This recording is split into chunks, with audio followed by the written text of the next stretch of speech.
കുംഭമേളയിലെ viral താരം മോനി ബോസ്ല എന്ന മൊണാലിസയെ കേരളത്തിലേക്ക് ആദ്യമായി എത്തിച്ച് കയ്യടി നേടിയിരിക്കുകയാണ് ബോബി ചെമ്മണ്ണൂർ. തൻ്റെ ഉടമസ്ഥതയിലുള്ള ചെമ്മണ്ണൂർ ജ്വല്ലേഴ്സിൻ്റെ കോഴിക്കോട്ടെ അരയിടത്ത് പാലത്തുള്ള ഷോറൂമിൻ്റെ പരിപാടിക്കായിട്ടായിരുന്നു മൊണാലിസയെ ബോബി എത്തിച്ചത്. സോഷ്യൽ മീഡിയയിലൂടെ പൊടുന്നനെ സ്റ്റാറായി മാറിയ മൊണാലിസയെ കാണാനായി നിരവധി പേരാണ് എത്തിയിരുന്നത്.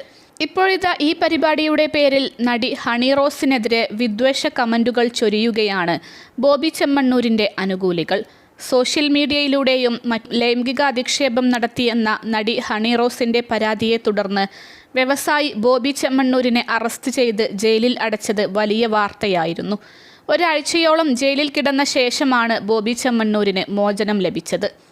ഈ സംഭവത്തിൽ ബോബി ചെമ്മണ്ണൂരിനെയും ഹണി റോസിനെയും പിന്തുണച്ച് നിരവധി പേരാണ് രംഗത്തെത്തിയത്. ബോബി ചെമ്മണ്ണൂരിൻ്റെ കടയുടെ ഉദ്ഘാടനത്തിന് എത്തിയപ്പോഴായിരുന്നു ഹണി റോസിനെ അപകീർത്തിപ്പെടുത്തുന്ന തരത്തിൽ ബോബി ചെമ്മണ്ണൂർ സംസാരിച്ചത്. ഇതിനെതിരെയായിരുന്നു ഹണി റോസ് പരാതി നൽകിയിരുന്നത്. ഇതോടെ ഹണി റോസിനെതിരെ ബോച്ചെ അനുകൂലികൾ വ്യാപകമായ സൈബർ ആക്രമണം നടത്തിയിരുന്നു.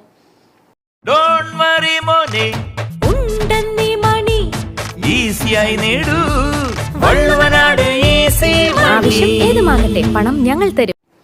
ഇപ്പോഴിതാ വാലന്റൈൻസ് ഡേയോട് അനുബന്ധിച്ച് ഹണി റോസ് പങ്കുവെച്ച വീഡിയോയ്ക്ക് താഴെയും ബോച്ചെ അനുകൂലികൾ വിദ്വേഷ കമൻറ്റുകൾ ഇടുകയാണ്. ഇപ്പോൾ മൊണാലിസയാണ് താരം, നീ തീർന്നു, നിന്റെ ദിനങ്ങൾ എണ്ണിത്തുടങ്ങി എന്നാണ് ഒരാൾ കമൻറ്റ് ചെയ്തിരിക്കുന്നത്. പോയി, എല്ലാം പോയി, മൊണാലിസ കീറിപ്പോകുന്ന അടിയല്ലേ ചെമ്മണ്ണൂർ ചെയ്തത് എന്നാണ് മറ്റൊരാളുടെ കമൻറ്റ്. ഓ വേണ്ട, താല്പര്യമില്ല. ബൈ ദ ബൈ, ചേച്ചി കാരണം ബോച്ചയുടെ സപ്പോർട്ട് കൂടി കേട്ടോ. അയാൾക്ക് നല്ല പട്ടം ചാർത്തി കൊടുക്കുന്നില്ല, പക്ഷേ അയാളാണ് ഭേദം. പലർക്കും കൈത്താങ്ങായിട്ടുണ്ട്. ആണുങ്ങൾക്കും ഒത്തൊരുമയും അസോസിയേഷനും നിയമം പെണ്ണിൻ്റെ വാക്കിന് അനുകൂലമാണെങ്കിലും എന്നാണ് മറ്റൊരാൾ വീഡിയോയ്ക്ക് താഴെ കമൻ്റ് ഇട്ടിരിക്കുന്നത്. ഇവിടെ ആർക്കും വേണ്ട നിന്റെ വാലന്റൈൻസ് ഡേ, കാണുമ്പോൾ വെറുപ്പാണ്. എന്തെങ്കിലും നന്മ ചെയ്യുന്ന ബോച്ചയെയാണ് ഇഷ്ടം എന്നാണ് മറ്റൊരാൾ കമൻറ്റ് ചെയ്തിരിക്കുന്നത്. അതേസമയം ബോളിവുഡ് സംവിധായകൻ സനോജ് മിശ്രയ്ക്കൊപ്പമാണ് മൊണാലിസ കോഴിക്കോട്ടേക്കെത്തിയത്.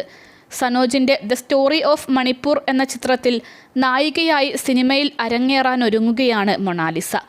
ആദ്യമായാണ് കേരളത്തിലേക്ക് എത്തുന്നത് എന്നും കേരളത്തെയും മലയാളികളെയും ഒരുപാട് ഇഷ്ടമായെന്നും വൈറൽ താരം പറഞ്ഞു. ബോച്ചയാണ് തനിക്ക് കേരളത്തിലേക്ക് വരാൻ അവസരം തന്നത് എന്നും തനിക്ക് ഇവിടം തന്നെ ജീവിക്കാം എന്ന് തോന്നുകയാണ് എന്നും മൊണാലിസ പറഞ്ഞു. അൽസലാമ ഐ ഹോസ്പിറ്റൽ 21 ലക്ഷത്തോളം സന്തുഷ്ടരായ ഉപഭോക്താക്കളും 2 ലക്ഷത്തോളം തിമിര ശസ്ത്രക്രിയകളും പൂർത്തിയാക്കിയ മലബാറിലെ ഏക കണ്ണാശുപത്രി. ലോകോത്തര നിലവാരമുള്ള ചികിത്സാ സംവിധാനങ്ങൾ, എല്ലാ നേത്രരോഗ ചികിത്സാ സൗകര്യങ്ങളും വിദഗ്ധരായ ഡോക്ടർമാരുടെ മേൽനോട്ടത്തിൽ. Al Salama eye hospital, hospital road, Perinthalmanna.